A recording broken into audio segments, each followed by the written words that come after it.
ये बेअदबी का आप हमें क्या बताएंगे ये नाज़रीन को?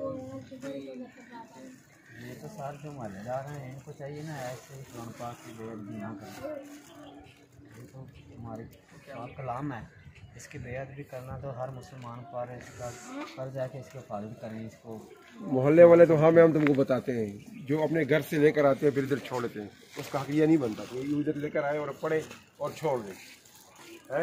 ऐसा नहीं होना चाहिए ना। ये लेकर इधर आके पढ़ते हैं और बस छोड़ देते हैं।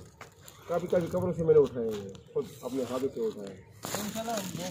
बॉक्स लगाओ, लेकिन ये काम करो, पक्का काम करना, कच्चा नहीं करना। पोडरी फिरते हैं, उठाते हैं 500-600 हज़ार तो करते हैं आराम से, सुकून से 500 करते हैं। ये बोल रहा हूँ ना कि पोडरी ना उठाए, ना निकाले पोडरी जमीन में गाड़ेंगे। ऐसा गाड़ के ना बिजली वगैरह तो दो ताकि वो निकाल ना सके। और भी सुबह लगाने ताकि